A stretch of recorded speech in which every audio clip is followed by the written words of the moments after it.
Well, hello, everybody, and welcome to another Friday night beer time with your host, me, that big bird looking fellow they call Colin. Excuse me, courtesy of Salted Streets. Happy Friday, everybody. Joseph, what is up, buddy?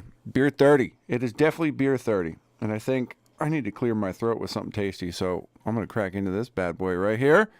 It is the Rainy Days. Oh, you can hardly even see it. It's called Pusherman IPA. This is one of their newer IPAs. I just picked it up today. Super stoked about it. Happy Friday, Joseph. How you doing, man? I am so ready for this week to be over. It's been a mad, insane week for multiple reasons. Still getting over the cold, which is fun. Nice and stuffy. Lots of stuff rolling down the back of my throat. It's a fantastic time. But hey, some beers will fix that. And it's Friday. Cheers, everybody. This is a nice, clear-looking beer. Look at that. Holy cow. This will be interesting.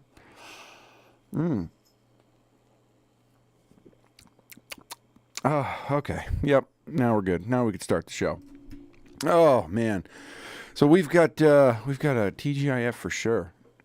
We got a couple things we're going to talk about today. We're going to be talking about some updates on the Ohio chemical spill situation that's going on in there, train derailment and all the fallout that came from that, and some updates around our lovely Chinese balloon situation and all the insanity that has come from that. We got a few updates over the last 24 hours, so we're going to stick with that pretty hard towards the end. So let's just jump into it, shall we? We're going to be starting here talking off with a Daily Mail article. And this, because the federal government finally showed up down to Ohio to assess the situation down there in East Palestine, to assess what's going on up there and tell everybody that they can trust the government and everything's going to be fine. So we'll just read this a little bit and we'll give our take on it before we dive any further. Trust the government. EPA boss says he would allow his children to drink and bathe in East Palestine waters as he visits town after Ohio Senator J.D. Vance challenged him to drink it and shared video of toxic water, which we will look at here in a little bit. The head of the U.S. EPA, Environmental Protection Agency, has said he would allow his own children to drink and bathe in public water near the site of the train derailment and chemical spill in Ohio, so long as it has been tested and deemed safe by officials. The EPA Administrator Michael Regan visited the site of East Palestine derailment Thursday, seeking to reassure skeptical residents that the water is fit for drinking and the air is safe to breathe. Mind you, it is the 17th of February. The derailment happened on the 3rd of February. So it's been 2 weeks now that this has been going on. Asked if he would allow his own children to drink, Regan said, as long as it has been tested, yes, as a father, I trust the science. I trust the science, he says. I trust the methodology that this state is using, and as a parent, I would. Earlier on Thursday, J.D. Vance, an Ohio Republican, had challenged Regan to drink the water himself, saying if the EPA administrator wants to stand here and tell people that the tap water is safe, they should be willing to drink it. Vance also conducted his own crude water testing in a video posted on Twitter, dragging a stick through the creek bed and stirring up an oily-looking rainbow sheen. Okay, I don't know if he really did any testing here, Daily Mail. I mean, he just showed you how bad it was. So a few pictures here of the... There's the head of the EPA right there going through with people and on a cell phone looking all important. Here's all the tanks that they lit on fire. It's a fantastic disaster is what it is. I'm asking, they trust the government. I know that's hard. I know there's a lack of trust, Regan said. We're testing for everything that was on that train.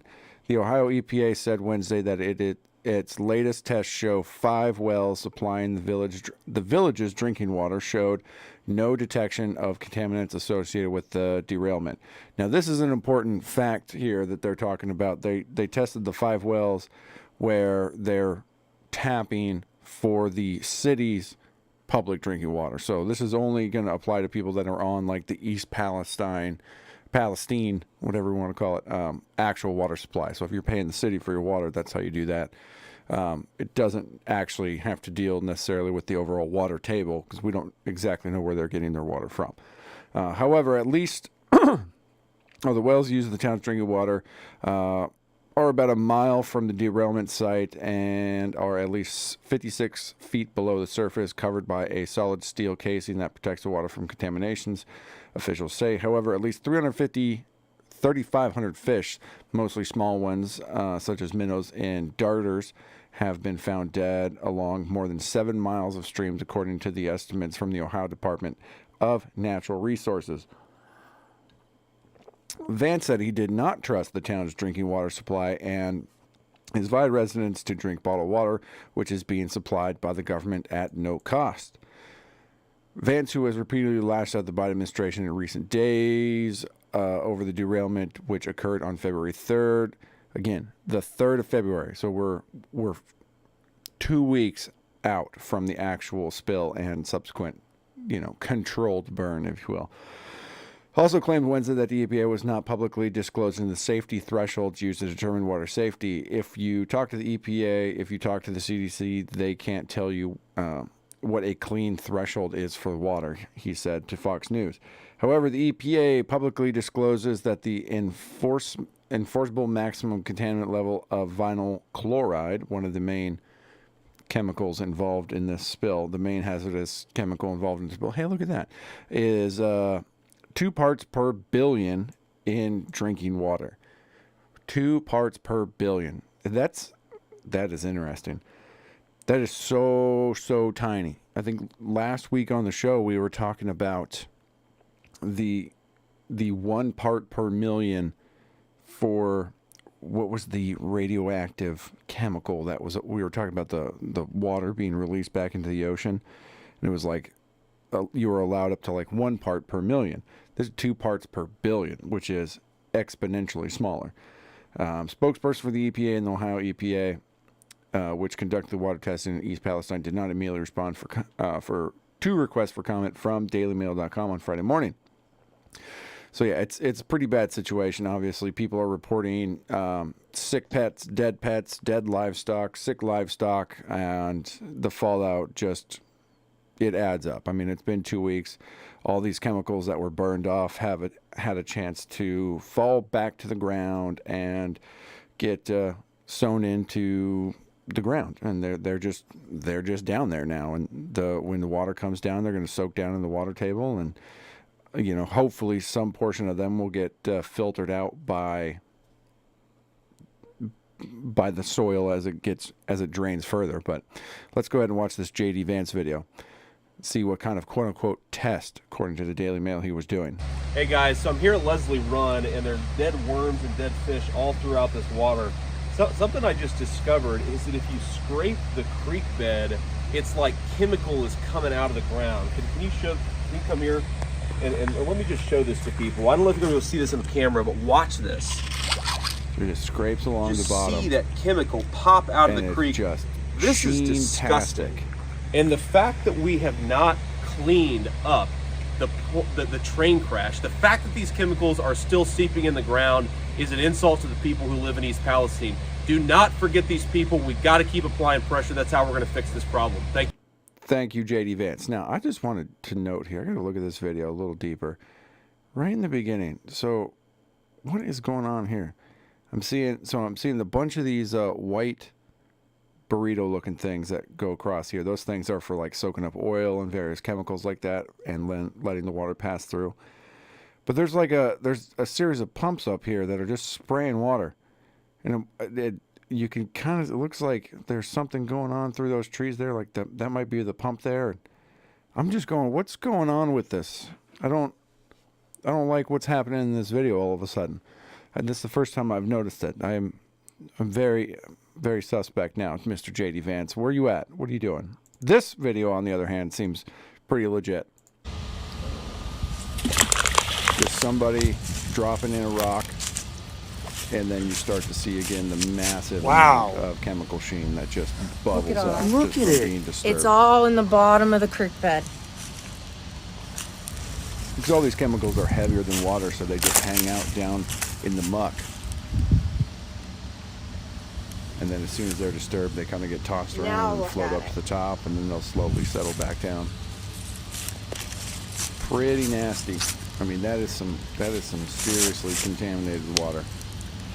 And it doesn't really look like there's much flow going on either, which is also kind of something I'm very intrigued about.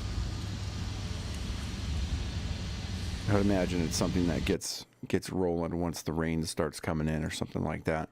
Now here's another little video. Similar situation. Somebody dropping in something. This is actually from one of the more local news So once again, would you move? As I'm going to throw another rock right here. Would you stay here? Would you drink that water? Would you be affiliated with this? Would you bathe your kids when it's bubbling up and looking like an oil slick? Okay. So well, first of all, don't be a little hyperbolic here. Who's bathing their kids in the local river? I mean, this is East Palestine, Ohio. We're not like in some jungle somewhere in the middle of nowhere. But I get it. It's all terrible. And of course, our lovely and powerful Mayor Pete, trademark Mayor Pete, Secretary of Transportation, had finally come out of the woodwork after giving a speech about how there are too many white people in construction industry, to just kind of give his 2 cents into the entire Chernobyl-esque situation happening in Ohio. And this is what he had to say. Look, rail safety is something that has evolved a lot over the years, but there's clearly more that needs to be done because while this horrible situation has gotten a particularly high amount of attention, there are roughly 1,000 cases a year of a train derailing. Okay, so Mayor Pete says, while rail safety has come a long way, we obviously have a lot further to go. Yeah, no shit, Mayor Pete. But there's, it's fine. I mean, there's about 1,000 train derailments a year. So it was just bound to happen. I mean, who would have thought that this was a thing that could have happened? I've seen a bunch of videos that I haven't been able to confirm the authenticity of like Midwestern railroad conditions and looking at the rail ties and the actual tracks in certain areas. And it is absolutely no wonder that we have over 1,000 train derailments per year. The state of our modern day railways are disgusting in most cases. And I think you generally have people like Mayor Pete, trademark, to thank for that, because it's just they've been allowed, like the monopolies that run these train unions that run this entire industry essentially have been monopolized and controlled by the government since their founding, when they were first built. And they've been able to literally, no pun intended, run a train on any type of regulation that they've ever been handed. And this is just something that we're seeing. Really, the only reason we're seeing this now is because there was probably a once in a million case where there was, massive amounts of insanely toxic chemicals that like blew up and lit on fucking fire during this one particular train derailment. It's almost a miracle that it hasn't happened yet before. I mean, something in this magnitude, you're not going to be able to hide. It's not like it's happening and this is just something that happened. This particular case for the East Palestine one was kind of it was a, what do you call that? Not a black swan event, but it was something that was bound to happen eventually, but would have been very rare, obviously, because we would be seeing these at some point if they were happening more often. Obviously, there's a lot of train derailment going on, and I think that's probably the bigger issue here that we're not really talking about, is the fucking fact that Mayor Pete, trademark, is sitting in a position of power as the head of transportation over the entire federal government, which essentially has control over how the railroads work and how they operate and the regulations and standards they maintain. He's the one on top of that. And the only reason he has that job is because he ticked off a few boxes and got out of the way for Joe Biden to become fucking president.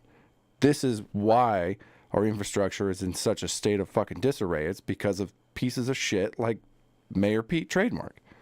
It's disgusting. The next video we're going to pull up is a very interesting one. It's kind of a turn in a different direction. And this comes courtesy of Congressman Troy Niels, who is a member of the Freedom Caucus. He is he's a congressman from Texas, 22nd District. He's a member of the Judiciary and the Transportation committees, which is where he comes into play here, because I wondered why he was down in Ohio doing it. Well, at least he's on the ground, I'll say this much. At least he's on the ground when Mayor Pete Trademark is out doing whatever the hell he's doing, getting spots on television. Now, this is an interesting video. I don't like it. We're going to watch it, and then I'm going to explain why I don't like it. Hello, folks. Here I am. I'm in Palestine, in Ohio here with the train derailment. Had great meetings with Norfolk Southern. Had an opportunity to speak with the mayor. Norfolk Southern, if you don't know, is the rail company whose train this was that derailed and then caused this entire shitstorm. EPA officials. We talked about the issues that the 4,800 residents are faced with here in East Palestine as it relates to water and or air quality. The air quality is fine right now, and the water, the drinking water within this municipality is safe to drink. They have a Congressman Neal says it's safe to drink. Water treatment facility. They've tested the water. There are no issues with the public water in the city. I'm here in front of this little cafe. I had them pull a little water out of their tapper, and I'm going to drink it. The mystery styrofoam cup. Oh, you can see him gulping. Hashtag Freedom Caucus. The water is safe. Trust the government. The fire chief, everybody says the water is clean to drink in the municipality. Drink the water. If you have a private well, if you don't have city utilities, you have a private well, they are recommending that you drink bottled water while they are testing your individual well. But as it relates to public water here in the city of East Palestine, or the little community here, it's safe to drink. Thank you. All right. Well, the congressman of the Freedom Caucus says the water's safe to drink. At least the city utility water is safe to drink, probably because they have water decontamination facilities that treat the specific water that's going to the residents of the actual city. But I hate to tell you, you know what? Let me pull it up real quick. The actual city of East Palestine. Let me pull it up on the old Google Maps here. It's not fucking huge. And I would certainly imagine that most people in this area, when we look at it, surrounding the area of the actual fucking trail derailment, which, I mean, if you're talking, you know, an area bigger than the actual town itself, I guarantee you it's a tiny little town. You know, center of the town's a fucking Circle K, people. Okay, you got the McDonald's, you got a Pizza Joe's. Oh, you got Original Roadhouse. What's up? You know, tiny little town. I guarantee you most of those people are on wells. I mean, look, it's relatively rural, agricultural. I mean, those people are going to be on wells. And so what's really going to be affected is the water table, not the treated water that is pumped from over a mile away into the city. I'm sure that's fine. And the people that do actually live within the city that are actually tapped into the city lines are probably fine. They're probably fine because they're going to make sure to take care of that as best they can, but everybody else around them. So those people, they're even saying, do not drink the water out of your tap right now because until it's your individual well is tested. And 2 weeks on at this point, depending on how much rainfall they've had, it's going to take a while for all those chemicals to actually seep into the ground and possibly affect your water. So that's going to be something they're going to have to face for a long time. Now, this is a picture of the affected waterways, stuff to be thinking about. Again, this is 2 weeks ago when the actual spill happened, so Lord knows where exactly the actual chemical plume is at this point as far as the Ohio River is concerned. So the red dot up here, as you could see, if you're just listening for some reason, it's kind of East Palestine is like northwest of Pittsburgh a little bit, so pretty north up there. But it's right in, you know, that all those creeks that we looked at all feed into the Ohio River, which ultimately feed to the Mississippi River, which then goes out to the Gulf of Mexico. All that shit's tied in. And it's not like all those chemicals are just going to disappear. I'm sure there's a matter of dissipation over a length of time and mileage as they go down the river. Some of them will settle along a massive area, but they're all going to feed into all sorts of different waters and tributaries along the entire way. So the fallout from this is undetermined at this point. But hey, at least the EPA says trust the government. So we're going to go ahead and trust the government on this one. Right, guys? This is a picture I stole before Noah took it off of Twitter. I found it again over on Reddit. This is actually, it shows the projected path of the air particles as they were doing the controlled burn of all these chemicals.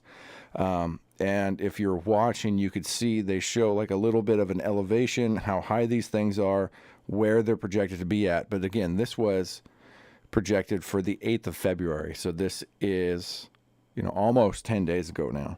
And we're looking at most of the Northeast, kind of missing Connecticut, and then going up towards like Toronto and into Canada.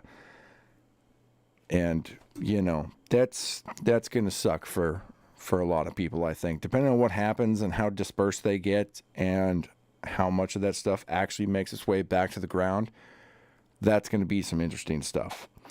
So how common, this was one of the questions here. It's like, Mayor Pete Trademark decided to say, we have over 1,000 derailments a year. And so I did a little bit of checking. I found this Miami Herald article, which was unsurprisingly, I've gotten some pretty decent articles from Miami Herald actually, but because of their sourcing and how they wrote this article, is one of the best I found compared to any of the other mainstream outlets. So how common are trail derailments in the U.S.? Over 1,000 occur every year, data shows.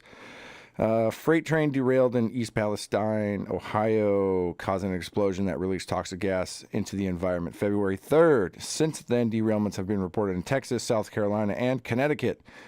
These recent incidents might lead travelers to wonder just how often trains come loose from the tracks. It turns out the phenomenon occurs fairly regularly. Then it wouldn't really be a phenomenon. According to the federal government data, the accidents are often minor and rarely lead to death or injury, though some have led to major environmental disasters. About 1,000 derailments occur every year, blah, blah, blah, blah. The United States, according to the Federal Railroad Administration, the FRA. In 2022, there were 1,044 incidents of trains coming off the tracks. Broken or defective railroads are one of the most common causes of derailments, according to the FRA. Faulty or missing cross ties, the beams that the actual rails sit on, triggered 5.6% of the derailments in 2022, making it the single largest cause of derailments. Pause fucking button. It's the single largest cause for derailments. But the beams triggered only, the missing cross ties only triggered 5.6 of the derailments. How is that the largest cause of the derailments? What are you talking about here? That's crazy to me. But you know what? I'm going to end up pulling up this other video from Jack Posobiec from later, but to kind of show what I think it probably is then. But that's, how can you say that? How can you say faulty or missing cross ties, beams perpendicular to rails, triggered 5.6 of the derailments in 2022, making it the single largest cause of derailments? 5.6? Somebody do the fucking math on that for me and tell me how that's the single largest cause at 5.6%. I don't understand that at all. Anyways, so I did my own checking here, and I went to the FRA Office of Safety Analysis website to figure out where these people are getting their numbers. And this is it. I mean, this is actually from their website. It is broken as hell. It took me almost an hour just to get these numbers pulled up because most of the pages don't work or they're missing, they say, and they redirect you someplace else that is totally not at all what you're looking for, which makes sense because at its heart, this is a .gov website. So anyways, we look at the total incidents January through November. This doesn't include December for some reason. And these are the 2022 preliminary numbers. So it's not fully there yet. We don't really know all the numbers, obviously. But it shows you fatalities, non-fatalities, train accidents. It breaks it all down. And then we come down to number 9, derailments. The actual derailments, 1,044 in 2022, which is up from 1,002 in 21, 1,013 from 2020. 56 out of 1,000 derailments. 5.6. Okay, we're going to go with your math because I'm on the internet and can't do math, Joseph. So shout out to you.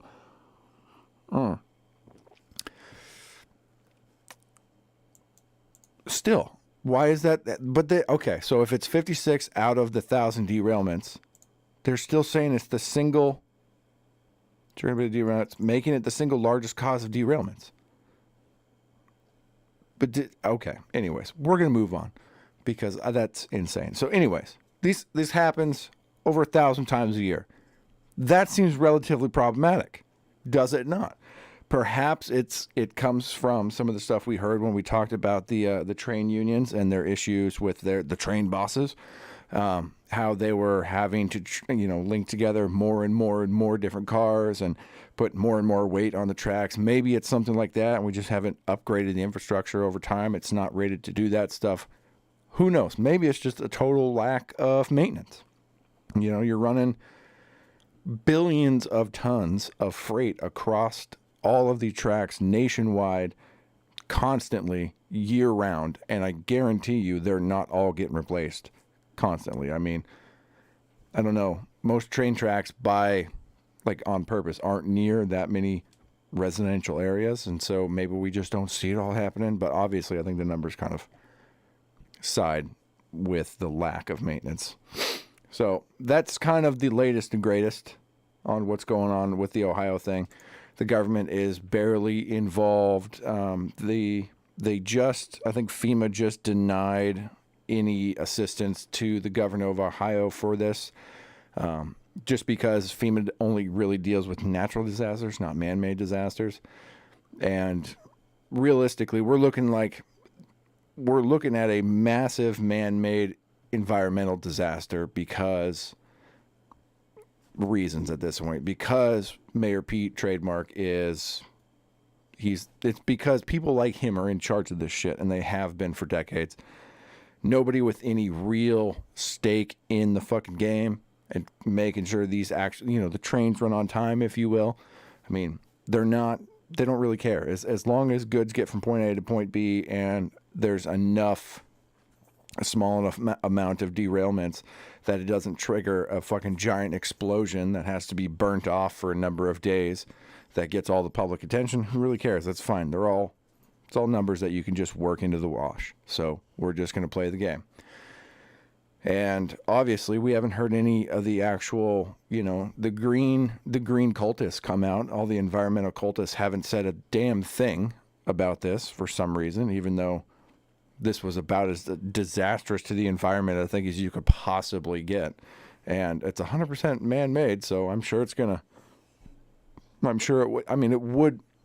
Where's Greta at? That's all I'm asking. I just want to know where Greta's at. I know she's on a book tour right now, so she probably just doesn't really give a shit. And it's just busy making money. So that's fun. We're going to see where this goes because that's just going to be where it is. There will be at least 18 different courses of derailments minimum. Wonder what they are. And this is probably one of those issues too where much like the 101 training we got in virology because of fucking COVID, this is all stuff as these things become an issue. Everybody's learning more about them. We're learning about, all these crazy chemicals are out on this train and what happens when you burn them and how to make sulfuric acid out of those and this and that and the other thing. What happens to the water basin? Where's that at? How long does it take to get down there? What happens to all this stuff? We're just going to learn more and more about this thing, and that is a really good question. Wonder where they are.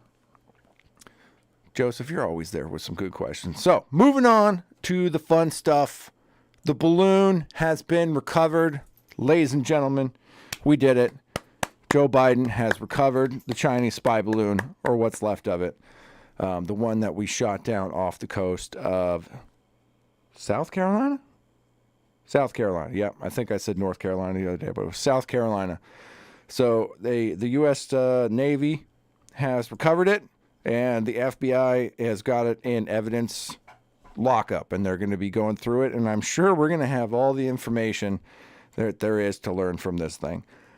So that's fun. So we got one. We got one out of the 4. I don't think we're going to get the rest for reasons we'll get into in a little bit.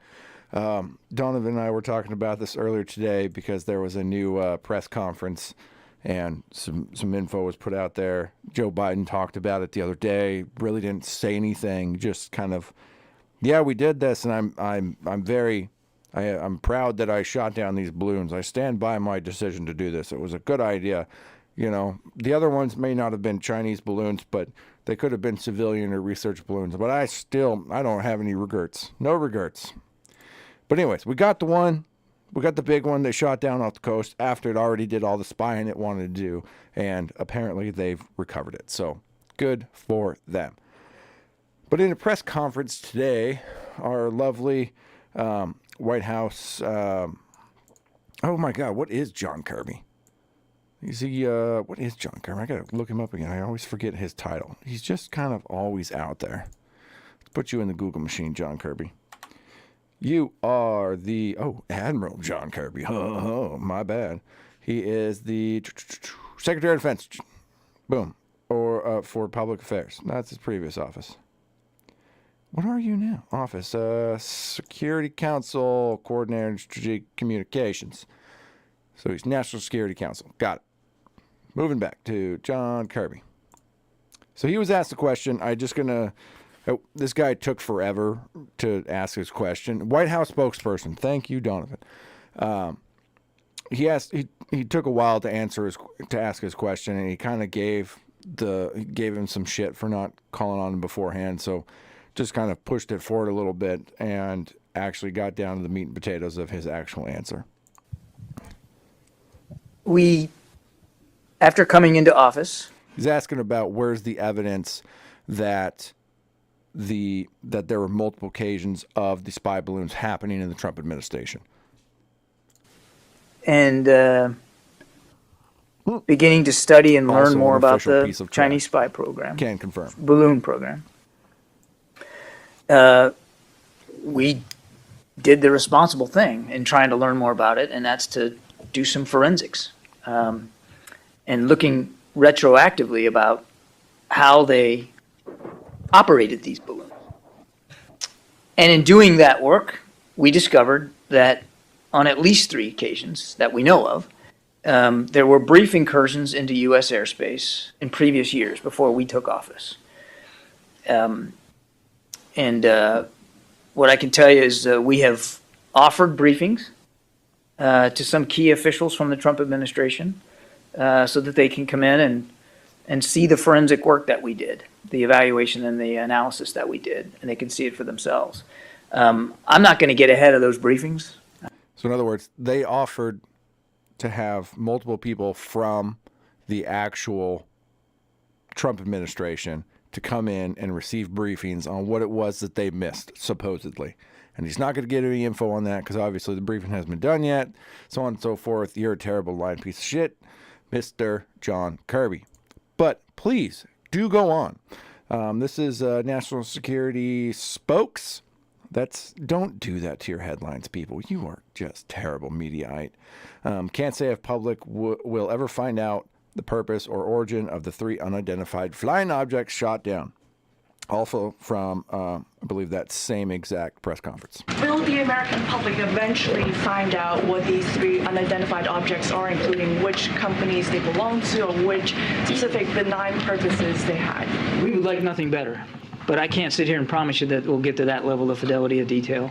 A lot of it's going to depend on an ability to recover these 3 objects. And just to remind you, one's on sea ice in north of Alaska in Arctic conditions, extremely bad winter weather up there. Extremely bad winter weather up there. They have not been able to really mount anything on the ice to find them now.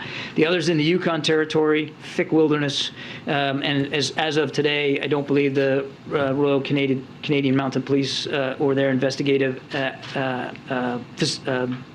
organizations have been able to get to it. And then the other one fell over Lake Huron, again in very deep water. I think the Canadians have decided that they're not going to look for it anymore. I don't believe that the United States has made a call on that yet. So pretty tough conditions, going to be very difficult to find them, let alone once you find that debris, be able to do the forensics to identify it. So I can't promise you that we'll know definitively one way or the other. Bet you we could spot a dude on his balcony half a world away and drop a missile on his ass. You tell me you can't see this shit with satellites? You know exactly where you blew this shit up. This is insane. The Arctic conditions are too much in Alaska. We can't get anything on the ice, so we'll conveniently wait till the springtime when all the ice melts and then the shit goes in the water. And then, oh no, we forgot how to dive again, even though we just found the one off the goddamn coast South Carolina, which, and then the Mounties, the trusty Mounties. It's a tough wilderness out there in the Yukon, apparently. We can't go find that thing, even though we have its exact last known position before we shot it the fuck down. Wouldn't be that hard to find, I'm very sure. It's called a fucking search coordinate and a grid search pattern. Done. That's how you do that. And we have an update from the Canadians about the third one, which is really fun, which we'll get into in just a little bit. Because that's the Lake Huron. It's super deep. We can't find it, blah, blah, blah. We're going to get into that in a minute. But let's listen to one more. I think this is the last clip, here from our lovely John Kirby. Before the Chinese spy balloon incident led to a fine-tuning of radar, how was the administration tracking these flying objects, if at all? Let me go back and I want to answer your first question again. I said right now. The triple will be into Warsaw. So I didn't want to make it sound like I was alluding to a change to it. And your second question was, how were we tracking these before? Correct, because the reason why you were able to detect and shoot down these three objects, the president said yesterday, was because they adjusted the radar. Correct, So what were you doing before, if anything, to track aerial objects? The commander of NORAD, General Van Herk, spoke to this last week. And the way he characterized it was that they were tuned to look for, defaulted to look for other types of threats in our airspace, fast-moving, lower altitude, more kinetic potential threats, such as jets and missiles, ballistic or cruise missiles, or bomber or fighter aircraft. That's what their focus was. That they had not adjusted the, as he called it, gates on the radar, the filters, to look for things that were much higher, much slower, and a smaller radar cross-section, harder to see. But so, as we said the other day, when you adjust for that, you're likely to see more of what you're asking the radar to look for. But it just wasn't set for that. He was focused on other types of threats, more kinetic threats to our, or potential kinetic threats. Oh, Joseph, this is why we love it. If they haven't already picked that shit up, then they don't want it. They already know what it was, and they're not going to tell you what it was. Amen to that. In our airspace. So it sounds like, yesterday the president said that he wanted to work to establish a better inventory of unmanned airborne objects. Does that mean currently there is no inventory? I wouldn't say there's none, but I think it's fair to say that he wants us to focus a little bit more on this particular issue and learn more about what's out there, what's up there, quite frankly. Got it. And then also, I have a question.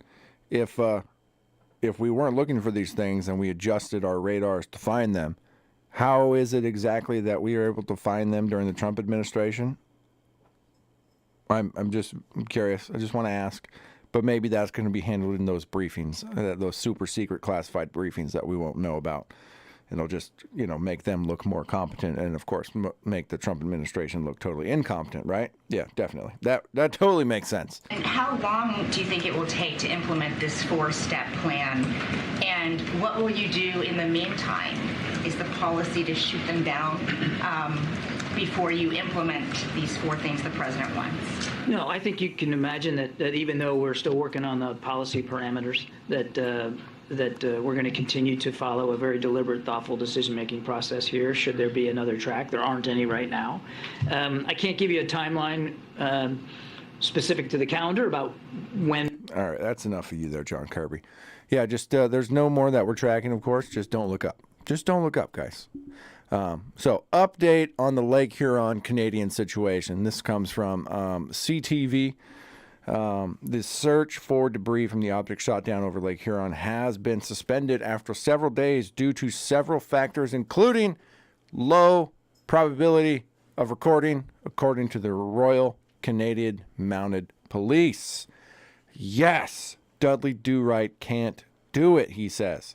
The search for the debris from the object shot down over Huron was suspended, blah, blah, blah. We just read that. After conducting an extensive search in the Lake Huron area with the assistance of the Canadian Coast Guard and other domestic and international partners, a decision was reached to suspend the search due to several factors, including deteriorating weather and the low probability of recovery, the RCMP said in a news release Thursday. Well, where is Lake Huron? If you guys don't know, it's stuck there between Michigan and the Toronto area of Canada. So it's a big lake, and they keep saying it's super, super deep. It's not going to happen. You know, it's a lake. It's a contained area. It's not like shit's going to go out to sea necessarily, right? It's a lake. But how deep is this lake that is super, super, super deep? It's the deepest is 751 feet. Which, as it turns out, it's not that deep. But, you know, we have some nice topography of the area. I would imagine, generally speaking, we could kind of generally figure out where it would go. And, again, create like an underwater search pattern. And then we could find this motherfucker. I mean, if we found the Titanic, which was roughly 12,600 feet below, then I'm sure we can find a fucking balloon in a lake that isn't an ocean. But hey, you know, this is them doing what they do best.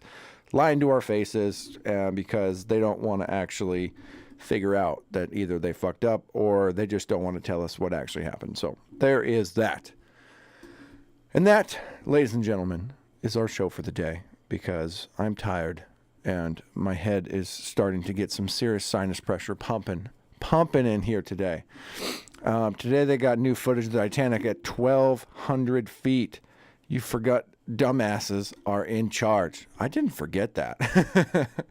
Google it, J-Mo. Okay, we're going to Google. They found today they got new footage of the Titanic at 1,200 feet. New Titanic footage, 2023. Oh boy. Let's pull this up here. Let's pull it up. Pull it up there, J-Mo.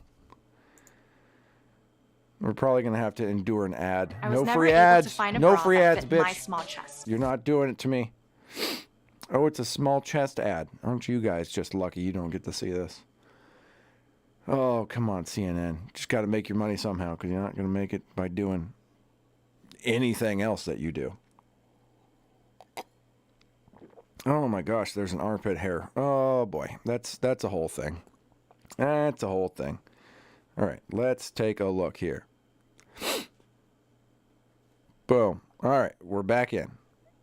The first video ever captured Titanic wreckage on the ocean floor. Ooh. Look at that. Although the ship sank in 1912, the vessel remains weren't discovered until 1985. And James Cameron went down there. It wasn't until 1986 that the Woods Hole Oceanography Institution filmed the ruins.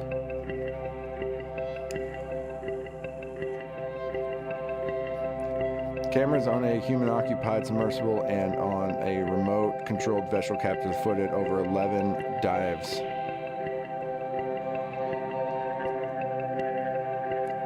Some deep shit. Yeah, it's like almost 13,000 feet. 1,200 feet, Donovan. Google it again, Donovan. Well, I hate to say it, but that did not look very nice. Like, very good footage. I'm very disappointed. I thought this was 2023. I wanted some high-def shit. Screw you, CNN.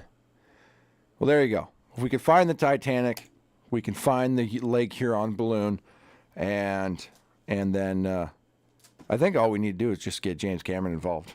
I mean, he could pretty much do anything. He went down, found the Titanic, and made a little movie about it. It's a whole deal. So anyways, that's our show for today, ladies and gentlemen. Please go hit up the socials. My brother-in-arms here, thankfully, is hanging out in the chat. Donovan, you can follow him on Instagram at alpaca_Donovan on Instagram, at Salt the Street on Twitter. I am at Big Bird Offie on both those things. And, of course, we are at Salt the Streets everywhere, including patreon.com/Salt the Streets, where you can go subscribe and help us make better content just like this and much, much more. So we appreciate everybody that is a patron of ours. We love it. We love you guys. And have a great rest of your Friday and a fantastic weekend. We got no show this weekend, but we have a show next weekend.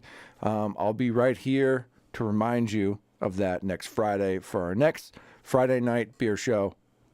We'll see you then. Only 11,800 feet off. Way to go, Donchi. All right, guys, it's been real. We'll see you next time.